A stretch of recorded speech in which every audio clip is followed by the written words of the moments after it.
Halo teman-teman, selamat datang di channel NTR LOV Story. Di video kali ini kita bakal mengupas kisah nyata yang bikin heboh dunia. Seorang TKI sederhana asal Indonesia berhasil menyembuhkan anak CEO Amerika hanya dengan satu ramuan ajaib. Gimana bisa puluhan dokter angkat tangan, tapi pria kampung malah temukan solusi dalam 3 hari? Penasaran kan? Jangan lupa like video ini, subscribe channel ini, dan nyalakan lonceng notifikasi supaya nggak ketinggalan kisah inspiratif lainnya. Udara pagi di New York terasa dingin menusuk tulang, tapi bagi Rizky, pria sederhana asal Temanggung, ini sudah jadi kesehariannya. Sudah 2 tahun ia bekerja sebagai tenaga kerja Indonesia di Amerika, tepatnya sebagai pekerja kebersihan di salah satu apartemen mewah milik perusahaan Dawson Corp. Rizky bukan orang kaya, bukan pula orang berpendidikan tinggi. Ia cuma lulusan SMA yang nekat merantau karena ingin membantu keluarganya di kampung. Tapi satu hal yang selalu dia jaga adalah ajaran dari mendiang kakeknya, jangan pernah sombong, tetap rendah hati, dan jangan lupakan ilmu warisan nenek moyang. Setiap hari, setelah selesai membersihkan lorong-lorong apartemen, Rizky suka duduk sebentar di taman kecil belakang gedung. Tempat itu jarang didatangi orang, jadi baginya seperti sudut kecil untuk mengobati rindu kampung halaman. Di sakunya, selalu ada sebotol kecil ramuan herbal buatan sendiri. Ramuan itu terbuat dari berbagai macam akar dan daun yang sering ia racik saat kecil bersama kakeknya. Hari itu, Rizky tidak menyangka hidupnya bakal berubah drastis. Rizky, cepat ke lantai 27, suara Pak John, supervisor gedung, terdengar lewat radio komunikasi. Baik, Pak, jawab Rizky sambil berlari kecil ke arah lift. Lantai 27 adalah lantai VIP, tempat para eksekutif tinggal, termasuk sang pemilik perusahaan besar, Mrs. Catherine Dawson. Sesampainya di sana, lorong dipenuhi beberapa orang. Ada petugas keamanan, staf pribadi, bahkan 2 orang perawat. Samuel tampak panik. Rizky hanya berdiri di pojok, tidak berani ikut campur. Tapi telinganya tajam, ia bisa mendengar bisik-bisik. Emily pingsan lagi, dokter sudah dipanggil. Ucap seorang perawat dengan wajah khawatir. Emily Dawson, anak tunggal Mrs. Catherine, dikenal sebagai anak manis yang selalu menyapa Rizky saat mereka berpapasan. Beberapa minggu terakhir, Rizky memang sering melihat Emily tampak lemas. Matanya sayu, dan kadang terlihat murung. Tak lama kemudian, pintu apartemen terbuka. Seorang dokter keluar dengan ekspresi lelah. Keadaan Emily semakin buruk, Madam. Saya sarankan segera dibawa ke rumah sakit, ujar dokter kepada Mrs. Catherine yang berdiri tegang. Sudah berapa dokter yang memeriksa Emily, dan tidak ada satupun yang tahu penyebabnya. Suara Mrs. Catherine bergetar. Matanya berkaca-kaca. Rizky tidak tahu kenapa, tapi hati kecilnya tergerak. Ia maju sedikit, ragu-ragu, lalu mengangkat tangan. Permisi? Maaf, Ibu, saya cuma petugas kebersihan, tapi, bolehkah saya mencoba membantu? Semua orang menoleh. Ada yang menahan tawa kecil, ada yang memandang heran. Seorang perawat berbisik ke dokter, dia cuma pekerja bersih-bersih. Mrs. Catherine menggerakkan dahi. Ia belum pernah berbicara langsung dengan Rizky sebelumnya. Tapi mungkin karena kelelahan dan putus asa, ia malah mendekat. Kamu, siapa namamu? Tanyanya singkat, saya Rizky, Bu. Dari Indonesia? Di kampung saya, keluarga kami biasa merawat orang sakit dengan ramuan tradisional. Mungkin, bisa saya coba untuk Emily. Ada keheningan. Dokter hendak menyela, tapi Mrs. Catherine mengangkat tangan. Tak ada salahnya mencoba. Saya sudah menghabiskan jutaan dolar ke dokter, dan tidak ada hasil. Kalau kamu bisa membantu, saya akan sangat berterima kasih. Rizky menunduk hormat. Saya akan coba yang terbaik, Bu. Hari itu, setelah izin diberikan, Rizky pulang lebih awal. Ia langsung menuju kamar kos kecilnya di Queens. Dengan tangan gemetar, ia membuka kotak kecil yang ia simpan rapi di bawah tempat tidur. Di dalamnya ada beberapa bahan kering, akar temulawak, daun sambiloto, potongan kayu manis, dan sedikit madu hutan asli dari kampungnya yang ia bawa diam-diam dari Indonesia. Dengan penuh kehati-hatian, ia mulai meracik ramuan seperti yang diajarkan almarhum kakeknya. Air direbus, bahan-bahan dimasukkan dengan takaran tepat, dan didiamkan selama 45 menit, sambil menunggu, pikirannya melayang. Ini bukan soal uang, bukan soal popularitas, tapi soal hati nurani. Ia tidak sanggup melihat seorang anak kecil menderita, apalagi setelah tahu tidak ada dokter yang bisa membantu. Menjelang sore, Rizky kembali ke apartemen mewah lantai 27 dengan termos kecil berisi ramuan hangat. Perawat sempat mengernyitkan dahi saat melihatnya, tapi Mrs. Catherine mempersilakan masuk. Di dalam kamar, Emily terbaring pucat. Nafasnya lemah, tubuhnya terasa dingin. Dengan izin penuh dari sang ibu, Rizky mulai memberi Emily ramuan itu sedikit demi sedikit, menggunakan sendok kecil. "Ayo, Nona Emily." "Pelan-pelan ya," ucap Rizky pelan. Malam itu, Rizky memilih tidak pulang. Ia duduk di kursi dekat tempat tidur Emily, mengawasi dengan sabar. Tidak ada rasa takut, hanya rasa ikhlas. Dalam hati, ia hanya berharap satu hal, semoga ramuan sederhana dari kampung halamannya bisa membawa keajaiban untuk Emily, dan tanpa ia sadari, malam itu adalah awal dari perjalanan besar yang akan mengubah hidupnya. Rizky menghela napas panjang. Ia menyandarkan tubuhnya ke kursi, matanya mulai berat. Malam semakin larut, hanya suara mesin penghangat ruangan yang terdengar pelan. Sesekali ia melirik ke arah Emily yang terbaring dengan mata terpejam. Wajah kecil itu masih tampak pucat, tapi ada sesuatu yang berbeda, napasnya mulai lebih teratur. Rizky tidak berani berharap terlalu banyak. Ia hanya percaya, ramuan dari kampung halamannya punya kekuatan. Bukan karena sulap, tapi karena alam memang menyimpan rahasia penyembuhan yang tidak selalu bisa dijelaskan oleh ilmu kedokteran. Pukul 3 dini hari, pintu kamar terbuka perlahan. Mrs. Catherine masuk dengan pakaian tidur yang sederhana. Wajahnya lelah, tapi matanya menatap Rizky penuh rasa ingin tahu. "Bagaimana keadaannya?" bisiknya pelan. Rizky berdiri, memberi hormat kecil, nafasnya lebih tenang. "Bu, tadi sempat saya pegang dahinya, rasanya tidak sedingin sebelumnya." Mrs. Catherine melangkah ke ranjang putrinya. Ia menyentuh pipi Emily, lalu meraba dahinya sendiri. Mata wanita itu berkaca-kaca, ada harapan kecil muncul. Sudah 2 minggu Emily selalu menggigil di malam hari. Ini pertama kalinya suhu tubuhnya terasa normal, ucapnya lirih. Rizky hanya tersenyum kecil. Ia tidak berani mengklaim apapun. Ia hanya melakukan apa yang dia tahu, seperti kakeknya dulu sering lakukan untuk orang kampung yang sakit. "Kita lihat besok pagi, Bu. Ramuan ini biasanya bekerja perlahan, tapi stabil," tambah Rizky. Mrs. Catherine mengangguk pelan, lalu mempersilakan Rizky beristirahat di sofa kecil di sudut ruangan. Rizky pun mencoba memejamkan mata, namun pikirannya terus berputar. Ia tahu, besok pagi akan menjadi momen penting. Keesokan paginya, sinar matahari mulai masuk lewat jendela kamar. Rizky terbangun karena mendengar suara kecil memanggil, "Mama." Membuka mata dan langsung bangun dari sofa. Emily duduk di tempat tidurnya, matanya terbuka, pipinya mulai memerah. Wajahnya terlihat lebih segar, walau masih tampak lemah. Mrs. Catherine yang baru saja masuk ke kamar langsung berlari ke ranjang. Ia memeluk putrinya erat-erat. "Oh Tuhan, kamu bangun, sayang, kamu bangun." Suaranya bergetar. Emily menatap ibunya, kemudian matanya beralih ke arah Rizky yang berdiri di pojok ruangan. Senyum kecil muncul di bibirnya. "Om Rizky? Enak ramuan kemarin, hangat di perut." Rizky tersenyum lega. Hatinya seperti diliputi rasa syukur luar biasa. Perawat yang berjaga di luar kamar segera dipanggil. Tak lama dokter pribadi keluarga dosen juga datang terburu-buru.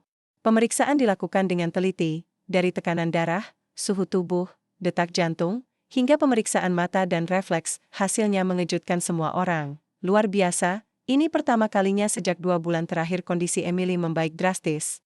Tidak ada tanda-tanda kejang, suhu tubuh normal, nafas stabil. Saya bahkan tidak tahu harus berkata apa." Dokter menggeleng pelan dengan ekspresi tercengang. Mrs. Catherine memandang Rizky dengan tatapan yang tidak bisa disembunyikan lagi, campuran keheranan, rasa syukur, dan rasa kagum. "Rizky, apa ramuan itu benar-benar bisa menyembuhkan Emily?" tanyanya dengan suara pelan. Rizky menunduk sopan. "Saya hanya tahu ramuan ini sering dipakai di kampung saya, Bu. Untuk mengembalikan daya tahan tubuh, mengusir racun dari badan, dan menenangkan saraf. Biasanya digunakan orang desa saat demam berat atau kelelahan parah." Dokter mengangguk-angguk. "Kalau boleh, saya ingin analisa lebih lanjut tentang ramuan itu." Rizky tersenyum. "Silakan, dokter. Saya juga ingin membantu semampu saya." Hari itu berjalan begitu cepat. Kabar membaiknya Emily menyebar ke seluruh apartemen. Para staf yang biasanya mengabaikan Rizky, kini menatapnya dengan hormat. Beberapa bahkan mulai menyapanya dengan lebih ramah. Di sore hari, Rizky dipanggil khusus ke ruang keluarga Mrs. Catherine. Wanita itu duduk dengan tenang. Emily juga sudah mulai bermain di karpet, menggambar sesuatu dengan krayon. "Rizky, Saya ingin tahu lebih banyak tentang ramuan itu, kata Mrs. Catherine membuka percakapan. Rizky lalu menceritakan secara sederhana bagaimana kakeknya mengajarkannya mengumpulkan akar dari hutan, bagaimana memilih daun yang masih segar, dan bagaimana menyiapkan air rebusan yang tidak terlalu panas agar khasiatnya tetap terjaga. Di kampung saya, orang-orang sederhana percaya bahwa alam menyediakan semua yang kita butuhkan, hanya tinggal bagaimana kita belajar mengenalinya, ujar Rizky dengan suara pelan. Mrs. Catherine mengangguk penuh perhatian. Rizky, selama ini saya selalu percaya pada teknologi dan pengobatan modern, tapi saya lupa bahwa keajaiban sering datang dari tempat yang tidak pernah kita bayangkan, katanya dengan suara lembut. Ia lalu mengeluarkan sebuah amplop putih besar. Saya ingin kamu tetap di sini, saya akan naikkan kontrak kerjamu, gajimu, bahkan, saya ingin kamu ikut saya ke rumah sakit pribadi minggu depan, saya ingin Emily terus dalam pengawasanmu. Rizky terkejut. Ia tidak pernah membayangkan hal seperti ini. Ia hanya ingin membantu. Tapi sekarang, hidupnya benar-benar berubah dalam semalam. Dengan rasa rendah hati, Rizky menjawab, "Terima kasih banyak, Bu. Saya akan selalu ingat kebaikan Ibu. Saya hanya ingin melihat Nona Emily sehat kembali. Uang atau jabatan bukan alasan. Saya membantu, tapi saya akan terima tugas ini sebagai amanah." Mrs. Catherine tersenyum hangat. "Kamu bukan lagi petugas kebersihan, Rizky. Mulai sekarang kamu adalah bagian dari keluarga saya." Dan hari itu, hidup Rizky resmi berubah. Keesokan paginya, Rizky bangun lebih awal seperti biasa, tapi kali ini ada perasaan aneh yang mengisi dadanya. Dulu, setiap bangun pagi pikirannya langsung dipenuhi rasa cemas soal pekerjaan, takut dimarahi supervisor, takut dibilang lambat. Tapi hari ini, semuanya terasa berbeda. Tidak ada lagi suara lantai yang licin harus diapel, tidak ada lagi tumpukan sampah yang harus dia angkat. Rizky berdiri di depan kaca kecil di kamarnya, merapikan kemeja sederhana yang masih bersih dan rapi. Di kantongnya, ia membawa 2 botol kecil ramuan yang tadi malam kembali ia buat khusus untuk Emily. Tak lama, telepon genggamnya yang sudah mulai usang bergetar. Sebuah pesan singkat masuk dari Mrs. Catherine. "Selamat pagi Rizky. Tolong langsung ke lantai 27. Kami sudah menunggu. Hari ini, Emily akan mulai perawatan herbal darimu." Rizky menarik napas dalam-dalam. "Ia bilang sebenarnya percaya semua. Ini nyata. 2 hari lalu, ia masih jadi petugas kebersihan, dan sekarang ia diminta mengurus kesehatan anak CEO perusahaan raksasa Amerika." Sesampainya di lantai 27, 2 orang petugas keamanan menyapanya ramah. "Selamat pagi, Pak Rizky," kata mereka. Rizky hanya tersenyum kikuk, masih belum terbiasa dipanggil dengan sebutan Pak. Pintu apartemen terbuka, Emily berlari kecil ke arahnya, wajahnya sudah jauh lebih segar dari hari sebelumnya. "Om Rizky, aku sudah bangun pagi-pagi nunggu ramuan enak itu," seru Emily dengan tawa riang. Mrs. Catherine muncul dari balik dapur terbuka, mengenakan pakaian santai namun tetap anggun. "Selamat pagi Rizky. Silakan duduk, kamu bagian dari keluarga sekarang, tidak perlu canggung." Hari itu dimulai dengan sesi kecil perawatan. Rizky menyiapkan ramuan dengan cara sederhana, memastikan semua bahan alami digunakan tanpa tambahan zat kimia. Ia mengajarkan Emily bagaimana menarik napas dalam-dalam saat minum ramuan, bagaimana mengunyah perlahan daun herbal yang dikeringkan. "Tubuhmu harus mengenali rasa alami ini, Nona Emily. Awalnya pahit, tapi nanti tubuhmu akan merasa segar," ucap Rizky dengan sabar. Emily mengangguk, meski wajahnya sempat meringis saat pertama kali meneguk ramuan. Tapi setelah beberapa menit, tubuhnya terasa lebih ringan, wajahnya mulai berseri-seri. Setelah sesi minum ramuan selesai, Rizky juga mengajarkan pijatan lembut di punggung dan telapak kaki Emily, seperti yang dulu kakeknya lakukan saat ia masih kecil. "Kakek saya selalu bilang, bagian kaki itu pusat aliran energi tubuh. Kalau bagian bawahnya sehat, tubuh bagian atas juga ikut sehat," jelas Rizky sambil memijat lembut. Mrs. Catherine memperhatikan dengan seksama. Ia sesekali mengangguk, matanya tampak kagum. "Rizky, aku tidak pernah tahu kalau ada cara pengobatan seperti ini. Di Amerika, semuanya serba obat, serba teknologi, tapi cara kamu begitu, sederhana, hangat, seperti kasih sayang," ujar Mrs. Catherine pelan. Rizky hanya tersenyum. "Saya hanya mengikuti yang diajarkan kakek saya, Bu. Badan manusia sebenarnya tidak selalu perlu obat-obatan keras. Kadang hanya perlu kembali menyatu dengan alam." Hari-hari berikutnya berjalan dengan cepat.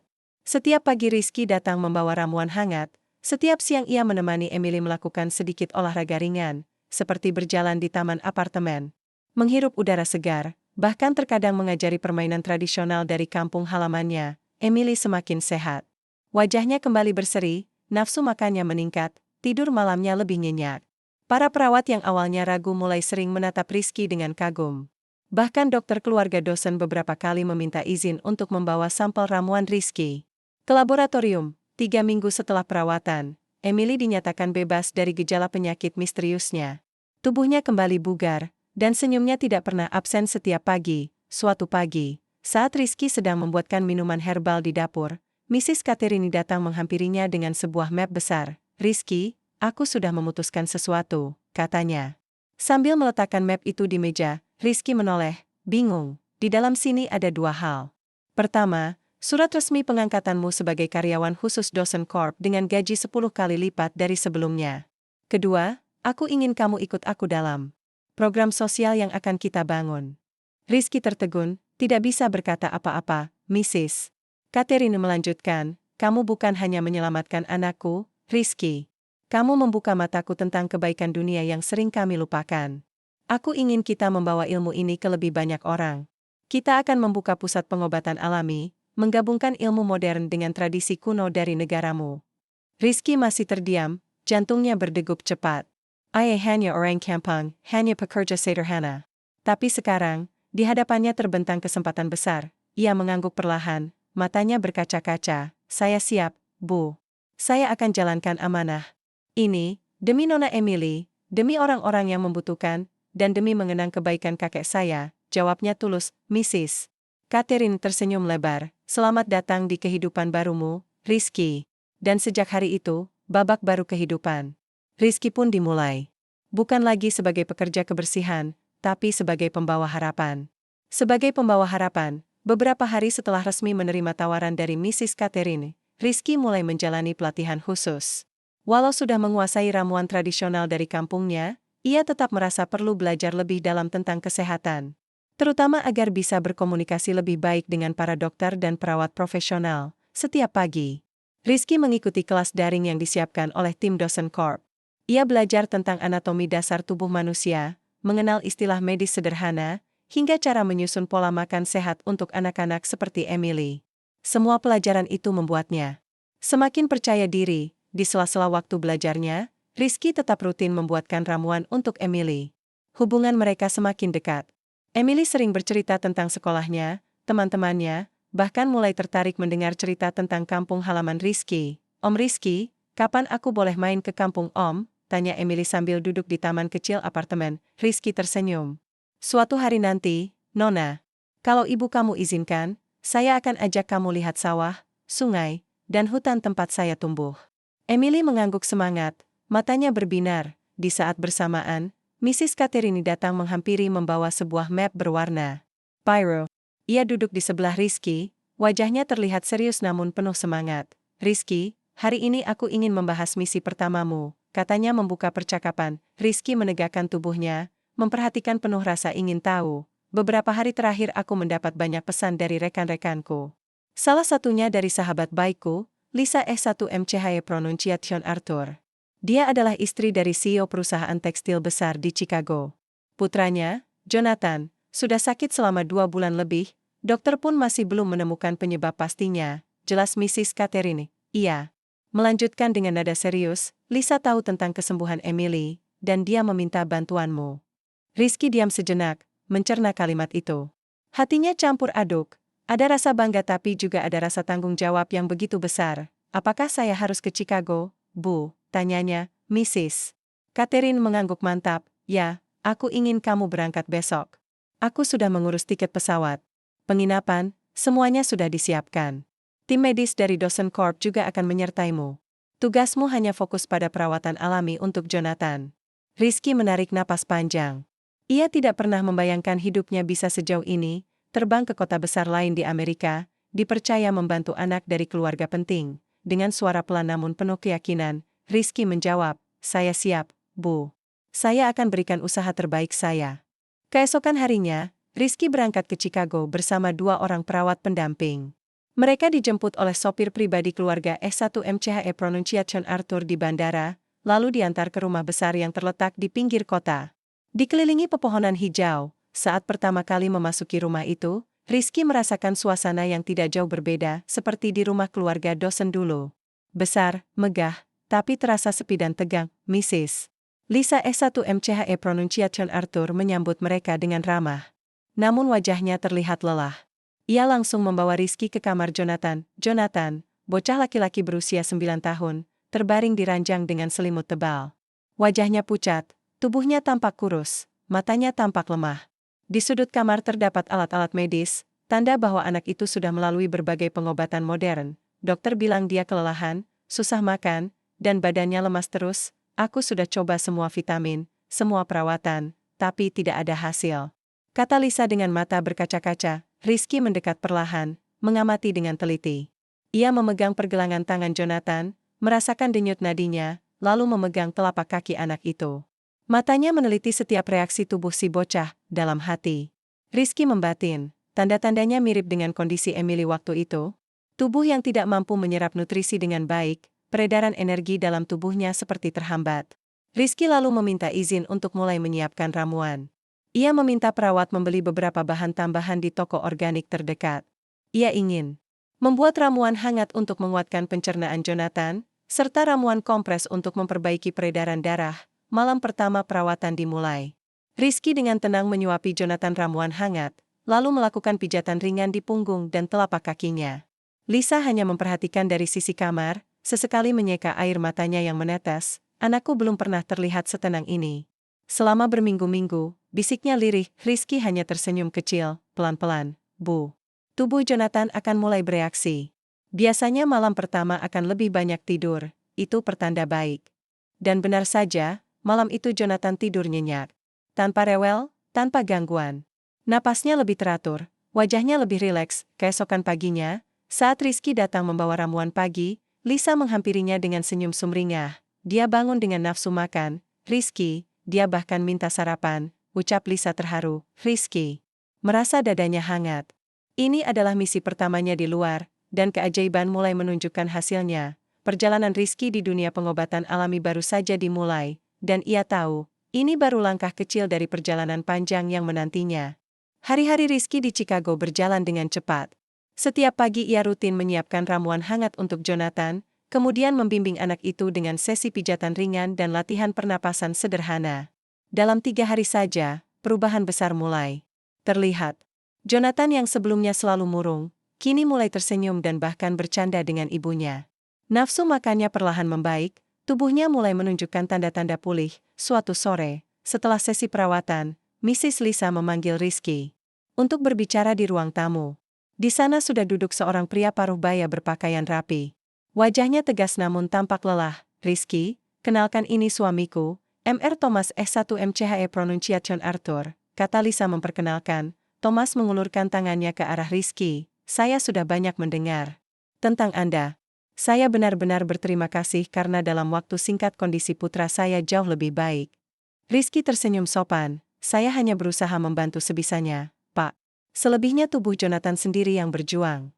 Thomas mengangguk sambil menarik napas panjang. Saya orang yang selalu percaya pada ilmu pengetahuan modern, tapi jujur, perubahan Jonathan membuat saya mulai berpikir. Mungkin kita selama ini terlalu mengabaikan cara-cara alami. Lisa menimpali, itulah kenapa saya ingin meminta satu hal lagi, Rizky. Di kawasan pinggir kota Chicago ada panti asuhan kecil yang sering saya bantu. Banyak anak-anak di sana yang sering sakit karena minimnya fasilitas kesehatan. Mereka tidak bisa mendapatkan pengobatan mahal seperti Jonathan. Rizky menyimak dengan penuh perhatian. Lisa melanjutkan, saya ingin kamu ikut ke sana besok. Bukan hanya merawat, tapi mengajarkan para pengasuh di sana bagaimana membuat ramuan sederhana seperti yang kamu lakukan. Kalau kamu setuju, aku akan bantu mendirikan sebuah klinik kecil khusus untuk perawatan herbal. Rizky tertegun, dadanya terasa hangat sekaligus berat. Di satu sisi, ia bahagia karena ilmunya bisa membawa manfaat lebih besar. Tapi di sisi lain, ia sadar tugas itu tidak akan mudah. Saya bersedia, Bu. Asal saya boleh tetap mengawasi Jonathan sampai benar-benar pulih, jawab Rizky. Mantap, pastinya, balas Lisa tersenyum lega. Keesokan harinya, Rizky berangkat ke panti asuhan yang dimaksud. Namanya, Hope Shelter, sebuah bangunan sederhana yang sudah berdiri hampir 20 tahun. Anak-anak di sana tampak gembira walau dengan segala keterbatasan. Begitu Rizky masuk ke ruang utama, puluhan mata mungil menatap penuh rasa ingin tahu. Kepala panti, seorang wanita paruh baya bernama Mrs. Margaret, menyambut Rizky dengan ramah. Kami sudah mendengar banyak tentang Anda, Emer Rizky. Kehadiran Anda di sini seperti angin segar bagi kami. Rizky membalas dengan senyuman hangat. Ia tahu, misi ini bukan hanya soal kesehatan fisik, tapi juga tentang membangkitkan semangat hidup anak-anak yang kurang beruntung. Siang itu Rizky mulai memperkenalkan bahan-bahan alami sederhana yang bisa digunakan untuk menjaga kesehatan. Ia menunjukkan bagaimana daun mint segar bisa membantu meredakan sakit perut, bagaimana rebusan jahe dapat menghangatkan tubuh dan meningkatkan imunitas, serta bagaimana kompres air hangat dengan rempah dapat meringankan demam. Para pengasuh panti tampak antusias. Mereka mencatat dengan tekun setiap penjelasan Rizky. Beberapa anak bahkan ikut mencoba mencicipi ramuan buatan Rizky. Wajah mereka berkerut lucu saat merasakan rasa sedikit pahit namun menyegarkan. Namun, tidak semua orang senang dengan kehadiran Rizky. Di sudut ruangan, seorang pria berkacamata berdiri sambil mengamati tajam.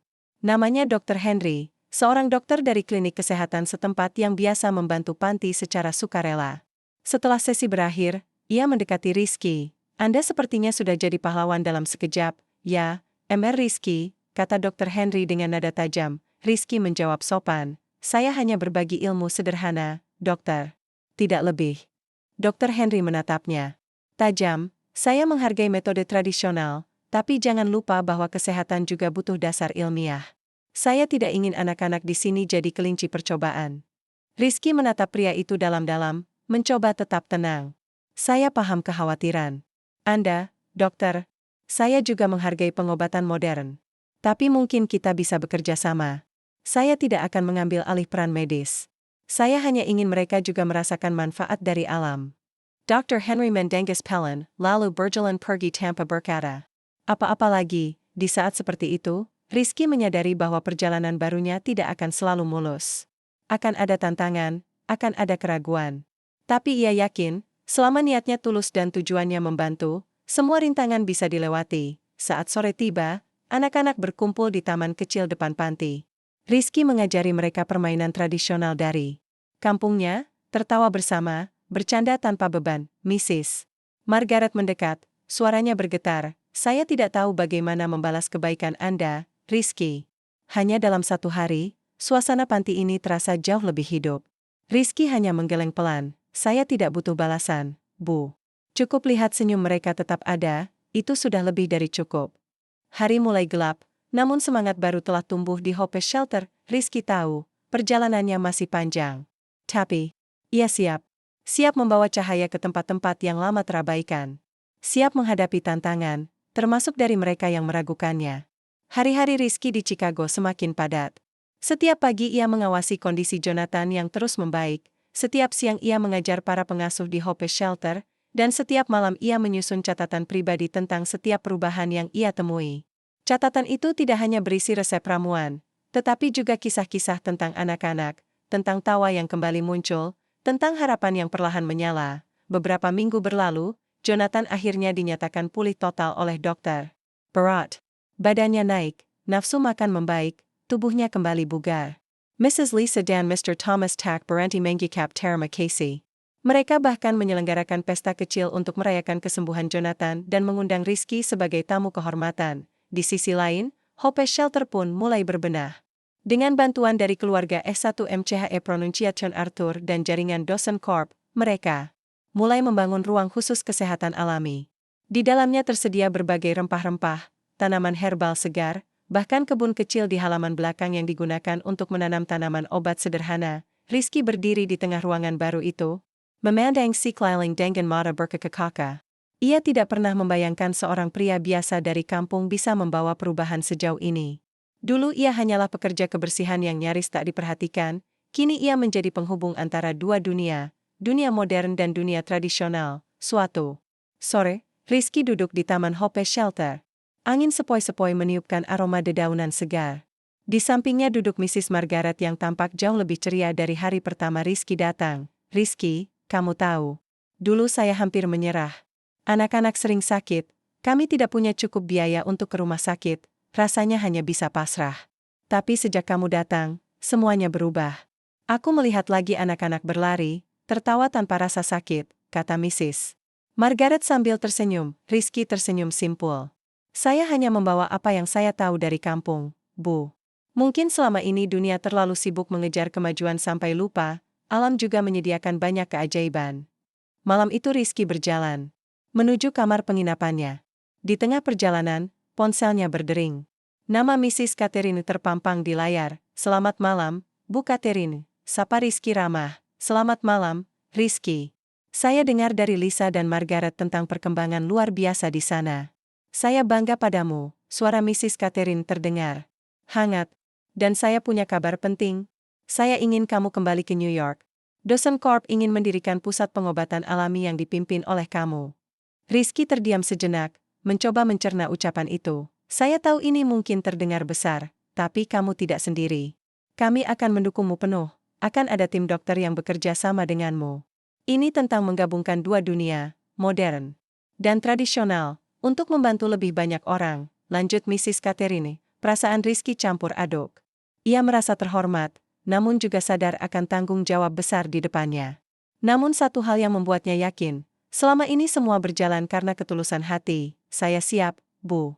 Saya ingin ilmu ini tidak hanya berhenti di Hope Shelter, tapi bisa dirasakan lebih banyak orang, ucap Rizky dengan mantap. Beberapa hari kemudian, Rizky pamit dari Hope Shelter. Perpisahan itu penuh haru. Anak-anak memeluknya satu persatu, pengasuh mengucapkan terima kasih sambil menahan air mata. Bahkan Dr. Henry yang awalnya skeptis, kini menghormati Rizky dan berjanji akan mengadopsi sebagian metode alami dalam praktek kesehariannya. Saat hari keberangkatan tiba, Rizky berdiri di depan gedung Hope Shelter, memandang bangunan sederhana. Itu dengan senyum penuh kinangan, jangan pernah lupakan tempat pertama kamu menyalakan cahaya. Rizky, bisik Mrs. Margaret sambil memeluknya, saya tidak akan pernah lupa, Bu. Cahaya ini akan saya bawa kemanapun saya pergi, jawab Rizky. Pesawat lepas landas menuju New York. Di dalam kabin, Rizky melihat keluar jendela. Awan putih, berak, matahari bersinar hangat. Dulu ia hanya seorang pekerja biasa yang datang ke negeri asing dengan mimpi sederhana, sekadar mencari nafkah untuk keluarga di kampung. Namun hidup membawanya pada jalan tak terduga. Jalan yang mempertemukannya dengan orang-orang hebat, yang memberinya kesempatan untuk membantu sesama, untuk membuat perubahan nyata. Sesampainya di New York, ia disambut oleh Mrs. Catherine dan Emily yang kini terlihat lebih sehat, lebih bahagia. Emily langsung memeluk Rizky erat. Om Rizky, kapan ajak aku ke kampung Om? Tanyanya dengan ceria. Rizky tersenyum, air matanya menetes tanpa ia sadari. Nanti, saat waktunya tiba, kamu akan lihat kampung saya, Nona. Di sana kamu akan tahu bahwa keajaiban sejati sering tumbuh dari kesederhanaan. Dan di sanalah, di tengah gemerlap kota New York, kisah seorang pria kampung bernama Rizky menjadi legenda. Ia tidak sekadar menyembuhkan anak CEO, tetapi juga menyembuhkan hati banyak orang yang hampir putus asa. Dengan ramuan sederhana, dengan ketulusan hati, Rizky menyalakan cahaya yang tak pernah padam. Luar biasa banget ya kisahnya. Dari kampung sederhana, TKI ini jadi pahlawan di negeri orang dengan ramuan tradisional khas Indonesia. Kalau kalian suka cerita seperti ini, langsung tekan tombol like, tulis komentar kalian di bawah, dan share video ini ke teman-teman kalian. Jangan lupa juga subscribe nama channel Anda, biar selalu update kisah inspiratif, viral TKI sukses, dan keajaiban tradisional Nusantara. Sampai jumpa di video berikutnya, tetap sehat, tetap semangat,